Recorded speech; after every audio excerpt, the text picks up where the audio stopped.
Hello, this is Adem Carroll with Burma Task Force, a program of justice for all. We've been working for the last 10 years in partnership with the Rohingya people to stop the genocide.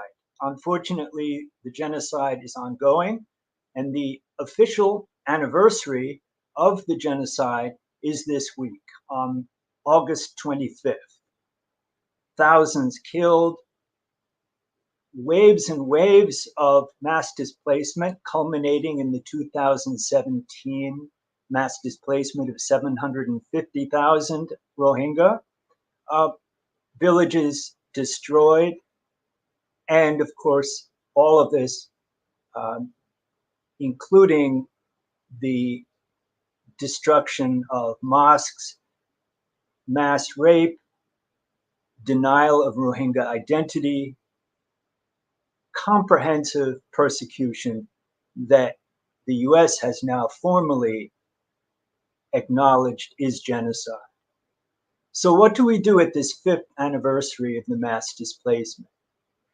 Today, we're speaking with our guest speakers to consider the impact on children, Rohingya refugee children, Rohingya displaced children, especially their education. We'll be speaking with Phil Robertson, longtime Human Rights Watch senior staffer, who will be speaking of their work on education. We'll also be speaking with two very active Rohingya leaders. And but before we go into that, we should acknowledge that with the invasion, the Russian invasion of Ukraine, that humanitarian funds are being put towards that crisis. Many other crisis areas are not receiving funds. We are not a humanitarian organization, we are a human rights organization. However, we noticed that only 17% of the humanitarian funding needs for the Rohingya are going to be met this year so far. And we're already almost into fall. So there's a huge shortfall on what will happen to the Rohingya. How many years will they languish in the camps of Cox's Bazar, Bangladesh? How many years will they be scattered in Pakistan, Saudi Arabia, Malaysia, India, elsewhere? Very few Rohingya have been able to come to the US. We are lucky to have two of them speaking with us today. However, today we're going to start with a video that our Rohingya contacts in the camps of Cox's Bazar have sent us. It's really two videos back to back. The first focusing on some of the volunteer education efforts by Mohammed Forkhad and his school, followed by a video made by our associate Abdullah Habib, focusing on some talented young people in the camps. So if you could put on the video, we'll watch that and we'll be able to see who we're talking about when we talk about Rohingya children.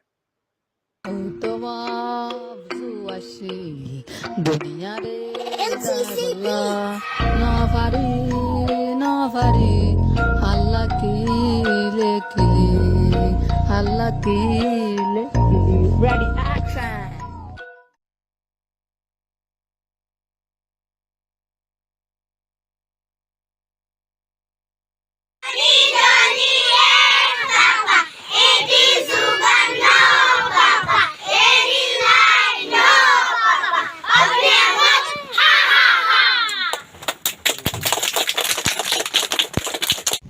Assalamualaikum warahmatullahi wabarakatuh. Thank you so much for giving me a golden opportunity to talk something about our school and about our organization and about me. This is Mohammed Forkhad from Bangladesh, who is Rohingya Refugee Camp, founder and executive director of Youth for Rohingya Development. Youth for Rohingya Development is a community-based organization which is working to contribute our Rohingya people in Bangladesh, world largest Rohingya refugee camp, as much as we can. So today I came here to talk something about our educational project. We have 17 home-based learning centers here in Bangladesh Rohingya refugee camp. We are working in 3 camps with formal education. There are 25 teachers. So actually in this time it is really horrible in Bangladesh Rohingya refugee camp due to the people are not able to work and the people are not able to do anything here. Every material and everything are really so expensive. That's why the parents and the guardians are not able to provide the financial support of teachers. Also they are not able to give them to buy them educational materials to the students, to the children. So that's why we Youth for Rohingya YRD team are trying to collect some of the funds from the Muslim Network TV. That's why I am humbly requesting to Muslim Network TV to collect and to fundraise some of money for our children and teachers, for our teachers. Lager left Sagora, Arkan Lager Dugora, also Ken Lager Elomafora, Salamoko Fayi, Joaf Chano Dili, Mologe, Koidani, Punake Hamali, Hamor, Sab Gutesor, Nomokia Faror, Atlamar Dismonto, Tunas, Shorom Ardo. Doctor Boni Bolla, Master Boni Bolla, Jos Boni Bolla, Nafari Yolla, Naki Yaratun, alumni de Yetalla.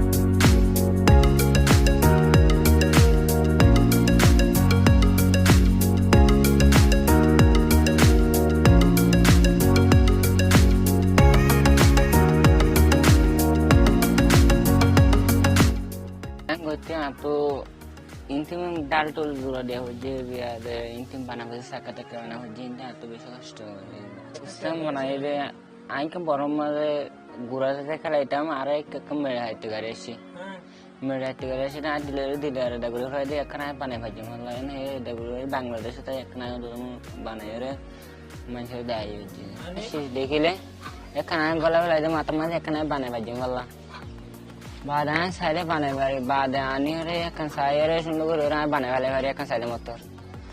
Bade kan arhole undukan ani orang banai bade bawa tu arab batu tiang tu ale orang undukan kini ani orang banai ya kan. Tiang 1000 tiang lagi panete.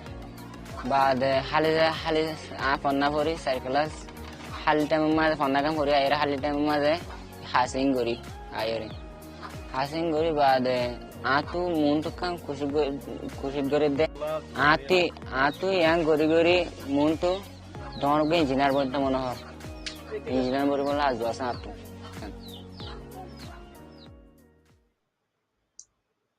Well, I'm happy to put anyone watching this in touch with the Rohingya in the camps.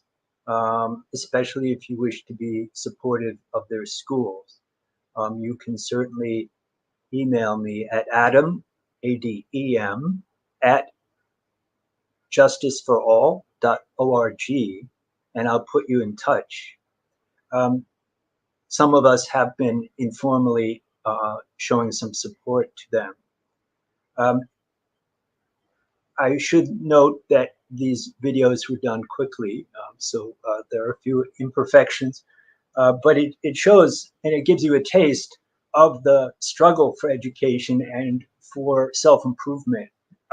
Rohingya refugees are very motivated and resilient, and yet the Bangladesh government has been denying them access to school.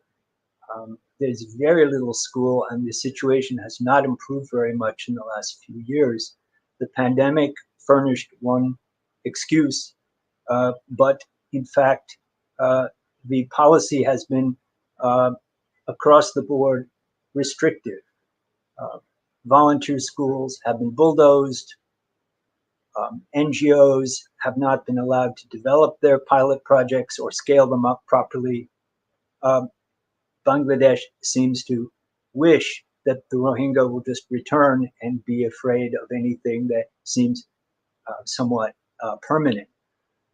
Rohingya do not want to stay in Bangladesh permanently, but the fact remains is that it is not yet time to return to Rakhine State with the military coup and the fighting in Burma. And not to mention the lack of rights or homes to return to. So this is a very important issue. It represents the future of the Rohingya people. Education is a human right. Bangladesh has signed on to the Rights of the Child Treaty, even if they have not embraced Refugee Convention. They are not complying with their obligations. Now, to speak about this general issue, I wanted to invite for our first speaker, Phil Robertson, Deputy Director of Human Rights Watch's Asia Division. He oversees the organization's work throughout Asia with special focus on Southeast Asia, including Burma. He serves as a human rights advocate, engaging with government and UN agency officials, a spokesman representing the organization's views, who regularly contributes to national and international media stories on Southeast Asia. Before joining Human Rights Watch in 2009, he worked for 15 years in Southeast Asia on human rights, labor rights, protection of migrant workers, for example, as program manager of the UN Interagency Project on Human Trafficking. He is fluent in Thai and Lao. I understand, Phil, that you joined with Bill Van Eswald in writing the report, Are We Not Human? So welcome to this panel. Thank you so much, Adam, and thank you very much to the Burma Task Force for inviting me and Human Rights Watch to speak today. It's a real pleasure to be here. It's very inspiring to see the kind of efforts that the Rohingya people and children are making in the refugee camps, despite all the obstacles placed in front of them by the Bangladesh government. And it's important to recognize, I think, really the headline here is what you alluded to, that Bangladesh has ratified the UN Convention on the Rights of the Child, but it is seriously failing to meet its treaty obligations on education for Rohingya children under Article 28 of that convention. And when we talk about that, we're talking about discrimination against children, who constitute more than 50% of the population of the camps. Now, we all know that the Bangladesh government policy on education to children has been, frankly, wrong-headed and punitive for quite some time. Rather than viewing education as a fundamental right of all children, Bangladesh has treated education something as a privilege and believes that if it is provided, it will encourage the Rohingya people to want to stay in Bangladesh and to permanently reside in Bangladesh. And quite clearly, that is not the case. But the Bangladesh policy has been to first, of course, bar any sort of education in Bengali in the camps, and it's blocked access for Rohingya children to the Bangladesh national curriculum into schools, and prevented Rohingya children they're not allowed to study outside the camps. The reality is that the overwhelming response of the Rohingya people in the camps is they don't want to stay in Bangladesh. They want to return to their homes in Rakhine State in Myanmar. But what's happening is the Bangladesh policy towards the Rohingya has become totally dominated by a political priority by the government to compel the Rohingya to start returning to Myanmar, despite the fact that it is not safe for them to do so at this time. We have UNHCR, we have diplomatic observers, international agencies. They all agree that the conditions are not yet in place for safe, voluntary, and dignified return of Rohingya to Myanmar. And that the fact that the power in Myanmar is now in the hands of the SAC junta means that the day when Rohingya can return is still very far off. It's particularly damning, however, that Bangladesh provides no options to these children and then basically shuts down the Rohingya people's own efforts through private schools to educate their children. There's really no plausible justification for this sweeping restriction, which bars Rohingya children from their right to education. We've seen more than 30 community-led schools have been shut down or dismantled by the authorities since December 2021. This has affected all Rohingya-led schools and home-based learning facilities, affecting roughly 32,000 students.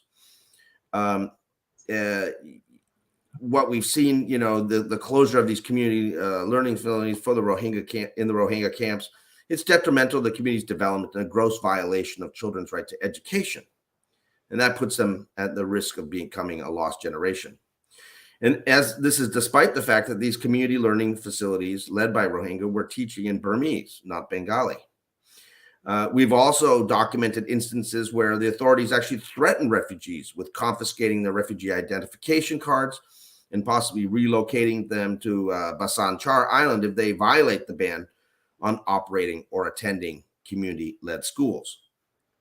The obvious solution that was apparent to all, given Bangladesh's sensitivity to allow Rohingya to learn Bengali, was to allow Rohingya to receive education in Burmese, since everyone agrees that eventually the Rohingya will return to Myanmar. But there's been very slow progress on this, despite the fact that there was an existing national Myanmar curriculum that could be adapted and taught. The existing learning centers that are authorized by the government and operated by UNICEF and other humanitarian partners do offer limited education to children aged 4 to 14 years. That informal curriculum taught at those centers, was developed as an emergency measure to ensure children learn some literacy and numeracy. But it's no substitute for formal, standardized education. And frankly, its 4 levels cater only to these younger children aged 4 to 14, which leaves a critical gap in education for older children. Now, it is important that there is an update that the Myanmar curriculum pilot for classes 6 to 9 is finally being rolled out, albeit more than 2 years after the initially agreed by DACA in January 2020. And we have approximately 10,000 children who are included in that pilot program. This is a positive development because previously there was no education at all for children at that level. And in July, grades 1 and 2 are supposed to be added. And UNICEF has stated that it aims to roll out the Myanmar curriculum to all children in the camps by July 2023. That's important. But there are still a number of remaining concerns here. First is that the Myanmar curriculum is not accredited. So children will not receive any certification of their education. We believe that children should be allowed to take official exams and get certification. There is no good reason why Bangladesh cannot do this. And for instance, if we look at other places in the world, Turkey, they actually certified a modified version of the Syrian curriculum that Syrian refugee teachers taught to Syrian refugee students in Turkey for several years, while also enabling them to keep studying while they were learning Turkish. So there's no reason that Bangladesh can't do this. We also think that the pilot, needs to immediately extend all the way to the end of secondary school and not just stop arbitrarily at class 9. We also believe that Bangladesh should allow Rohingya children to go to university. That is their right, but there's absolutely no sign of that on the horizon. A second problem is that the Rohingya forcibly displaced in 2017 have been asking for quality formal education from the beginning, and this is the first time that the international community is providing it. According to international guidelines set out by the International Network on Education and Emergencies, refugee communities are supposed to be in the driver's seat when it comes to deciding education programs. And we believe that the Rohingya need to be full participants in decisions about their education from here on. And of course, as I mentioned, the Rohingya-led schools are still shut down. That's simply unjustifiable when there's an education shortage for Rohingya children. If we look at the situation in the camps, however, and compare it to what exists in Rakhine State still, in the camps where people are locked down in de facto apartheid conditions, The situation in the camps in Bangladesh is actually better than the situation for children in Rakhine State. What we find is that Rohingya children in Rakhine State are denied the right to quality education. About 70% of the 120,000 school-age Muslim children in central Rakhine camps and villages are out of school. Given movement restrictions in those camps, most can only attend under-resourced temporary learning centers led by volunteer teachers. And while those temporary learning centers generally follow the official Myanmar curriculum, they are not recognized as schools by the government. So we have, in both Bangladesh and in Myanmar, education limited, being taught to children, but no one's getting a certificate. The only high school in central Rakhine State that is open to Muslims is located in the Sitwe camp area and has just 600 students. It has 100-to-1 student-teacher ratio. What we were told by a UNICEF official was, quote, "The movement restrictions are shrinking horizons for the children in the camps, nowhere more so than in terms of education. Most of the learning takes place in poorly resourced temporary learning classrooms with determined volunteer teachers who have little formal training. There are nowhere near enough classrooms to accommodate students," unquote. And an NGO survey that was done of these temporary learning classrooms in the camps in central Rakhine State found that about 1/4 of the schools in central Rakhine had no latrine. In those that did, only one latrine was shared by an average of 102 students. Only 35% of schools had access to hand washing facilities. Only 30% had year-round access to clean water. These kind of things, of course, had a huge impact, particularly on the participation of girl students. This deprivation of education is a violation of fundamental rights of the 65,000 children living in camps in central Rakhine State. It serves as a tool of long-term marginalization and segregation of the Rohingya. It's cutting off younger generations from a future of self-reliance and dignity, as well as the ability to reintegrate into the broader community. Many of these children, are not learning Burmese or Rakhine because they're out of school. It also feeds into the cycle of worsening conditions and services, because without the opportunities for Rohingya to study, to become teachers or healthcare workers, the community is left with a growing lack of trained service providers, particularly as ethnic Rakhine are often unwilling to work in these camps in central Rakhine State. So what we have overall is a fundamental problem. Neither Bangladesh nor Myanmar are fulfilling their obligations to children under Article 28 of the Convention on the Rights of the Child.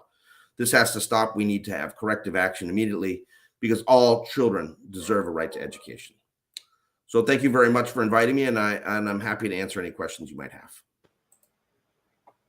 Thanks, Phil. And before we go to the next speaker, I did want to ask you, with over 500,000 Rohingya young people in the camps, many of whom don't have access to education even now, and you brought up a very important issue of certification, both in Bangladesh and in Myanmar, in Burma.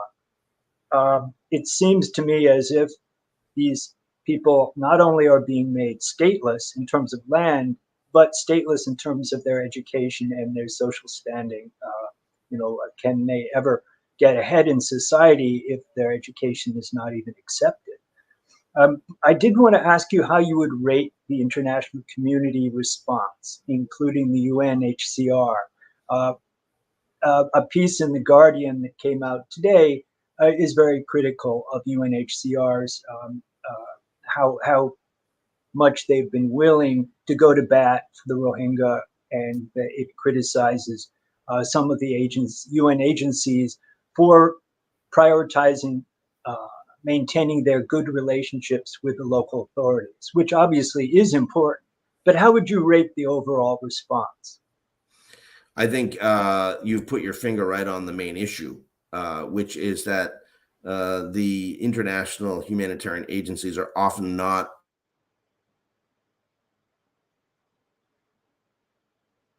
Oh, looks like you just froze in the middle of a critique. Let's see if we can get you back in a second. But Phil, we can't hear you. We'll come back to you. We may be having some network issues. We'll see. But Oh, go right ahead. Yeah. Okay, sorry. I don't know what happened there. I think the network went off a bit. What I was going to say is that you've put your finger on the core problem, which that UN agencies are often go along to get along, particularly with host governments like Bangladesh. It's a fundamental problem. They need to be prepared to push Bangladesh much harder, much further on these kind of issues. Too often these humanitarian agencies are prepared to compromise to maintain access, rather than recognize that you have to build a coalition of like-minded actors to really pressure a recalcitrant host government like Bangladesh. We've seen even the island prison of Basan Char get off the ground in Bangladesh because there wasn't a strong enough opposition to it. Bangladesh continues to insist that it has the only way forward. And on education policy, they're frankly wrong. They have been disadvantaging the Rohingya children because they believe that somehow education is a magnet, that it draws Rohingya and keeps Rohingya in Bangladesh, when the Rohingya don't want to stay in Bangladesh. And that's the fundamental issue. And UNHCR needs to press much harder. UNICEF must press much harder. IOM needs to press much harder in order to guarantee the rights of the Rohingya, because the Rohingya themselves will have difficulty in demanding rights against the Bangladesh government that is increasingly using checkpoints, force, and threats to force the Rohingya to do what the Bangladesh government wants. Thanks, Phil. We'll jump to the next speaker, and we'll come back to you in a bit. And hopefully we're not having difficulty in reception. But the next speaker is Rice Tinmaung, a Rohingya from Toronto, Canada. Well-known speaker at Rohingya conferences and interviews. His writings have been published in both national and international journals and newspapers. He's led numerous delegations for high-level visits, organized petitions, peaceful rallies, and new chapter formations of Rohingya Human Rights Network across Canada. Rice is a aerospace systems engineer by profession, but his passion lies in development work. He's lived and volunteered in long-term development projects in Haiti, Ecuador, South Africa, and Bangladesh. Apart from leading the Rohingya Human Rights Network, Rice also leads a network of schools and vocational training programs at the refugee camps and villages. Welcome.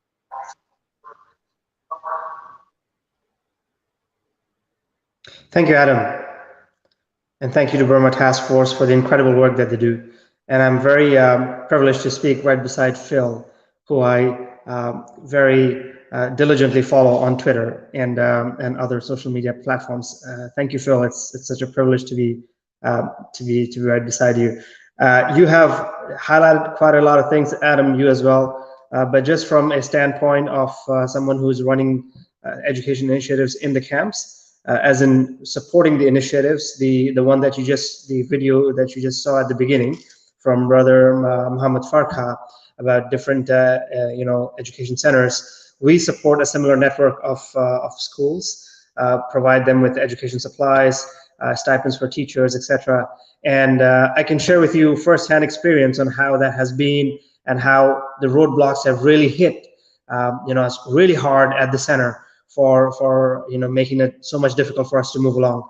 So right off the bat, all these informal education centers that were shut down, we were just lucky to have not been completely shut down. We had to dodge our ways, but we were not deprived from all the obstacles out there. Very difficult to carry on, always going to the authorities, begging them, pleading them, and making our way to come back. Despite that, there has been difficulties in funding, just like how, Adam, you mentioned out of the, is it 800 and something, about $840 million that's been, forecasted by UNHCR for the Rohingya refugees as well as host communities, about 1.4 million people in Cox's Bazar.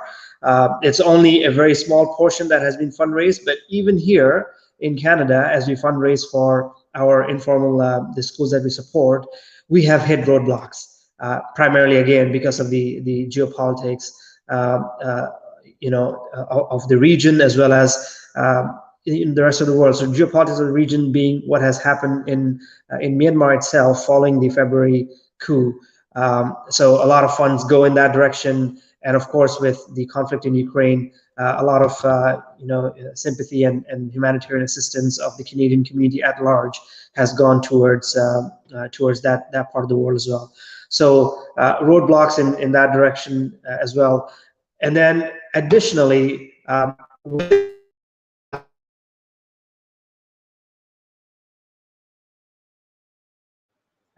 Okay, it looks like you just froze, Rice. Perhaps as with Phil, you'll come back in just a moment. But you are highlighting what it's like to face these challenges and trying to keep these volunteer schools going, and the lack of funding. One thing that Burma Task Force has tried to do is in meeting with elected officials, with State Department and USAID, we ask for a certain amount of humanitarian funds to be earmarked for education, and for some oversight to be given to ensure that happens. So that it doesn't just go to food. Obviously, food is essential, but so is education. So just pushing for this to be a priority. Rice, if you're not coming back quite yet, we will go to our sister Sharifah, and we'll come back to you. Sharifah is joining us from Texas, but is a longtime Malaysia resident, founder and director of Rohingya Women Development Network, the first Rohingya women's group in Malaysia, founded in December 2016. It's self-funded and aims to empower women by harnessing their abilities and providing them with opportunities to be leaders. This is done by organizing classes for women consisting of general education and spiritual guidance. In 2019, Sharifah was nominated as Malaysia's candidate for the US State Department's International Women of Courage Award. This award was presented by the US Department of State to acknowledge women around the world who have shown courage and leadership in advocating for peace, justice, and human rights. For the last year, Sharifah has also served as a part-time program associate for Burma Task Force. Welcome, Sister Sharifah, and maybe you could speak from your experience. Thank you so much. Assalamu alaikum, madam. Good morning, everyone. Thank you for having me. So I've been hearing a lot, about education. So like Brother Adam, you have mentioned, I live in Malaysia for 21 years as refugee. The problem for Rohingya in Malaysia is, I will say, quite similar with the Rohingya living in Bangladesh camps. Again, Rohingya are not recognized in Malaysia. Because Malaysia is not signatory to Refugee 1951 conventions, but the refugee children's, the child of children rights are recognized by the Malaysian government, like Bangladesh. But again, the education is not provided by the government to the refugee children. So the NGOs step in to provide the educations. So there is many refugee schools, I will say training center or classrooms that have been funded by NGOs, as well as organized by the local Rohingya leaders in the country to provide the educations. Like in Bangladesh camp as well, the education is very limited. So the education is only is informal, basically, is because it's not recognized. So some of the, especially the community classroom or schools, their teachers are not certified teachers, and they just coming to provide the educations. They don't have proper books, proper syllabus, and as well as the volunteers coming to fill the gaps. Again, most of the volunteers also not trained and certified as well. And similar like in Bangladesh, Rohingya kids in Malaysia also do not have upper or higher education. So their education is limited only until primary schools. And yet, same like in Bangladesh, the certificates are also not being provided. So whatever we have learned in school is just in with us. We don't have anything to prove. Like myself, as a refugee child in Malaysia, go through the this system as well, which is informal educations. And I'm in United States right now, but I don't have any high school certificates or anything else for me to enroll myself, to continue my educations. So I have to go back to basic again, to get back education like a person who have never been to school like that. So the situation is quite similar, and I think every child have a rights for education. It's a basic human rights, and children deserve it. So the education have to be one of the priority for the Rohingya children as well, like Mr. Philip have mentioned, so that we don't lose our generations. Education is the only things that can, help us maintain our identity and make sure our voice being heard. Thank you, Sister Sharifah. If one goes to burmataskforce.org website and go look under campaigns, we have two main campaigns. One had to do with a formal recognition of the genocide, but we also are trying to stop it as a policy, and that's ongoing. But then the other campaign is called Let Rohingya Learn. And last year in the summer, we released a research report. We updated the Bangla language report just today and posted it. We'll be doing more outreach to try to convince the Bangladesh public that Rohingya rights matter. And there's also video panel discussions, webinars from the past year, including testimonies from Rohingya students. So there's a resource there, and I hope that some of the viewers will want to get on board and help, so we can push public opinion, but also policymakers to change these really inexcusable policies that limit the future prospects of young people. It's an extension of genocide, in effect, to deny the future to this whole people. I should say that it's not only a Bangladesh problem or a Burma problem. We see this, as Sister Sharifah was saying, in Malaysia. We also see it in Saudi Arabia. We see it in Thailand. We see it in India. So this is definitely a large problem that needs addressing on the international level.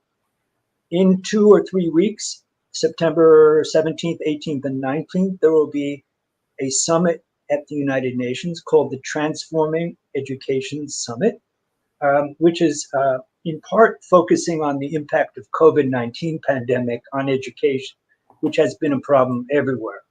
However, refugee education needs to be central to the discussion, which I brought up in meetings there, and I plan to attend. However, opportunities for civil society are somewhat limited, which is disappointing.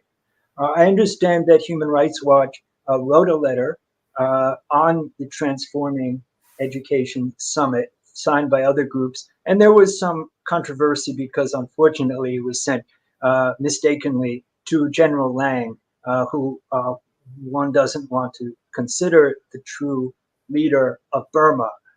And there was some disappointment from some community-based organizations about that. But that also distracts from the issue of the letter itself. And I wondered if you wanted to address that, Phil. Well, thank you, Adem. That was clearly a mistake. What happened was there was an agreement by a coalition of 12 NGOs to send a letter to all the participants, all the participating governments that were going to that summit. And unfortunately, what happened was a decision was made by the NGOs to send those letters, but not enough attention was paid within Human Rights Watch on who was being sent to. And someone who's in our office who doesn't work on Myanmar at all, really, found the information and addressed that, unfortunately, in a mistaken way to Min Aung Hlaing, who's the senior general, who is the military commander that has led this disastrous military coup and is now overseeing the Tatmadaws crimes against humanity that are taking place in Myanmar. When we realized the problem, we immediately apologized. We spoke to a number of different organizations. We issued a statement.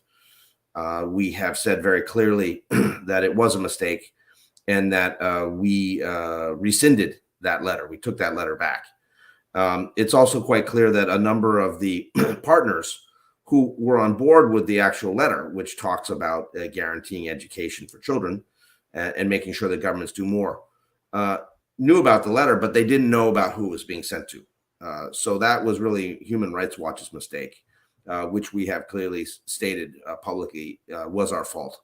And we're still very sorry for that. And sorry for any misunderstandings that caused. I mean, obviously, there was a great deal of anxiety and anger that exhibited on Twitter, from across Myanmar about that. And again, we're very apologetic for that. But the bottom line, of course, about the message is that the governments need to guarantee basic education.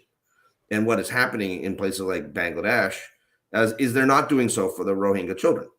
And it's certainly not happening in Myanmar either, in Rakhine State, as our research has shown. So, governments need to do better. They need to recognize that children are not political. Children are not to be targeted just because a government thinks that, we allow education to take place, nobody will go back to Myanmar.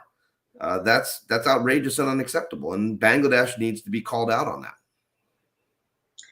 Exactly. And I think it is important to be reminded of the content of the letter, and that, it's certainly in support of Rohingya and refugee rights to education. No child left behind, as the US slogan goes, but that should be for all children.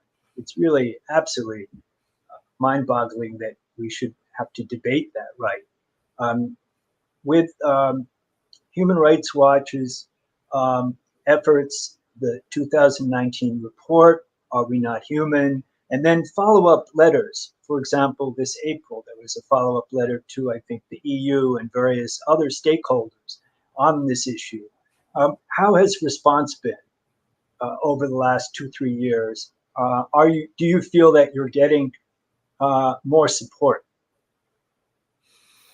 It's hard to say that we are, frankly. I mean, I think what has happened is that the international donors are prepared to allow the UN agencies to negotiate on this. And, they point now to UNICEF, doing this pilot project, which we welcome. But the fact is that for 2 years, there was inexcusable delays. There was an agreement in January 2020 by Bangladesh to start the Myanmar curriculum in the camps. And 2 years went by with almost no progress. Everybody blamed COVID. But, the reality is that the children who were in the camps lost out. They lost their opportunities. They're not going to be able to get those opportunities back. Children who are now, 16, 17, 18, and didn't have the access to education, they're not going to be able to just sort of wave a magic wand and get back the years that they missed on their education. That is the fundamental fact. So delays mean impact on people's lives. And I don't think the donors necessarily fully get it. They understand it intellectually. But from the perspective of the Rohingya community, who should be leading the discussion, but instead has largely been shut out, they understand this very fully well about what it means. And unfortunately, Bangladesh and Myanmar and the international donors are not putting the Rohingya community front and center in making these decisions. Sister Sharifah, I have 2 questions for you. One is, what do you think is needed to convince Malaysia to do more for Rohingya children living in their country, in the country of Malaysia? And second question is, what about girl students, young women's education? Is that being included sufficiently? Sure. I think, like I have been mentioning, that Bangladesh and Malaysia have quite similar issue, quite similar concern, and Malaysia also quite worried that the Rohingya will stay in Malaysia and they will prefer not to go home. Which in reality, we all know that Rohingya would like to go back, and because that's where we belong, and that's what we all been hoping and fighting for, to go back to our home, be recognized as Rohingya from Burma, and get back our rights for education, citizenship, and so on. So Malaysia is worried that by providing educations, Rohingya will not go home as well. But one of the arguments that the civil society and also the Rohingya community has been requesting the government is to provide the formal educations to the Rohingya community if they worried about being crowded in their schools. They can provide the syllabus and recognize the educations that which already been exist in refugee schools, organized by the NGOs or the Rohingya community, right? So to make it easy, to make it recognizable, so there is a way. It's just that I feel that again, like Mr. Philip has mentioned, that the children is being used as a political tool, so which it should not be, sadly. For it's a very good way. I think is one of the easiest way that Malaysia can provide education is by recognizing educations that already exist, and everything is being organized. They don't need to funds or stuff like that. The NGOs in Malaysia is doing really well on educations, providing education. It's just that the education has been not recognized. So once it's been recognized, I think it can be much easier. The certificates can be used, in different part of the country as well, outside of the country. Even when they go back in Myanmar, they don't need to start from zero. You know what I mean? So there is certificates for that. So yeah, I think Malaysia can do better for that.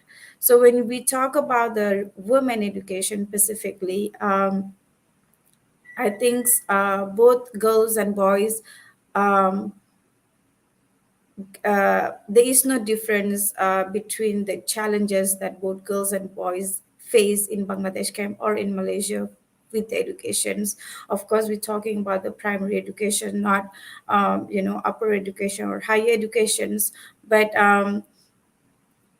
because of the challenges that Rohingya have been facing since many years, because of the genocide, because of the a lot of restrictions, and women face little bit more pressure to continue the educations compared to boys in our community, because of no security, because of no safety, because of a lot of concern that parents have. So some of the parents thinks that it's because they don't see, the community don't see that um, like we all have been saying, that there's no upper education. So when a Rohingya girls want to continue the education and she don't have future with education, so it's become a little bit harder on her to continue the education. So there's no separate education for her, but I would say girls face a little bit challenges from the community to further their educations. Great. And I'd like to bring Brother Rice back to speak a little bit about girls' inclusion in the camps education in Bangladesh. If we can connect with you. There you are. I've noticed in a lot of the videos that the girls are there in the schools. How is that going as far as girls' education?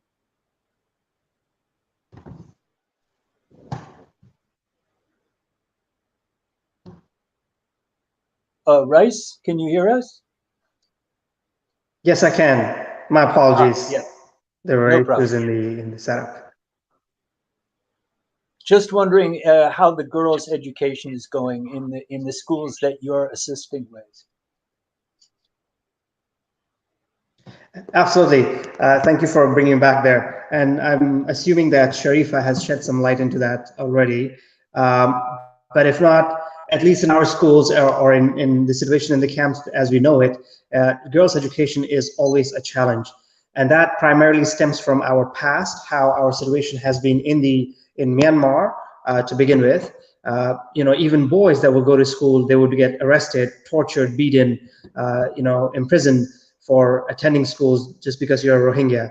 So imagine, parents being terrified already to send their boys to school, let alone girls. And for that very reason, girls' education is already, a big challenge from the community's perspective already in the refugee camps. But in addition to that, the international community, or the human rights and humanitarian organizations, more of the humanitarian organizations, I would say, do not have the infrastructure or do not have the initiatives in place to encourage the education of girls. It is such a huge challenge for us to create that infrastructure, create that environment, to have separate washrooms or girls-only schools or girls-only programs, have scholarships exclusively for girls or empowerment programs that are exclusively for women.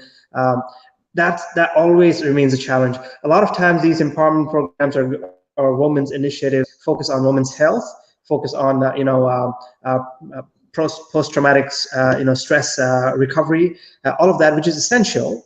Don't get me wrong, but at the same time, in the light of education, it is very, very important. It's equally important, if not more important, to have our sisters, encouraged and have all those incentives in place for them to go back to school.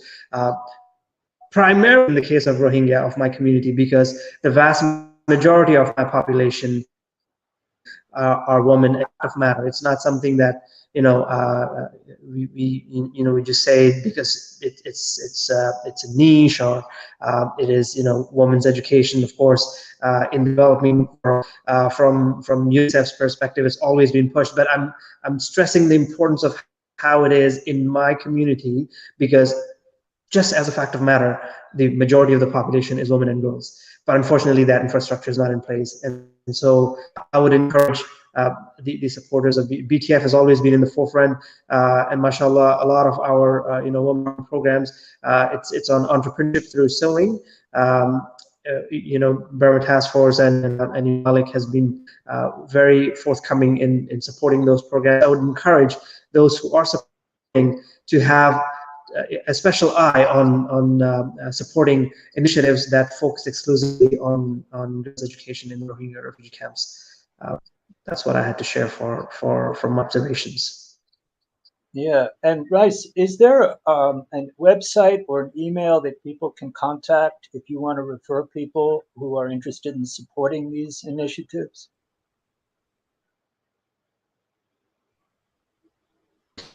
Absolutely. So the work that we do at the camp, it is, sorry about that. For the camps, it's through a registered charity, and it's called Rohingya Children. It's still as that, RYACHIN. That's the website. We have very rudimentary, very basic program. We support initiatives like that of Mohammed Forkhad, and whole other brothers and sisters who are leading schools like that. But our focus, starting from last year, has been specifically on girls, scholarships, and girls on supplying materials and incentives to women teachers, so female teachers, that is. So that's our take. And if you would like to support us there, Rohingya Children is that website that I would invite you to visit. Apart from that, I'm sure Save the Children and UNICEF, there are a host of other international NGOs that also work in there. But please, my request is to do some research on where the funding is going and where their focus is. Unfortunately, there's a lot of wastage of resources, and you want to avoid putting your funds into where there is it's not being effectively utilized. And could you repeat the website again? RohingyaChildren.com. So Very easy to remember. ROHINGYA Rohingya Good, good. Children.com. RohingyaChildren.com. And Sister Sharifah, how about your Rohingya Women Development Network? What is the website for that? It is rohingyawomen.org. Good. Rohingya children and Rohingya women. Good and simple, and hopefully people will want to support. Human Rights Watch, of course, is very well respected, and I really appreciate, Phil, that you're on. There's much to talk about, but we were going to keep it to close to 1 hour, and I think we're there. I hope that at this anniversary, that we can really remember the children and the future of the Rohingya people. They've got to be allowed to help themselves instead of being imprisoned, being cut off from the world.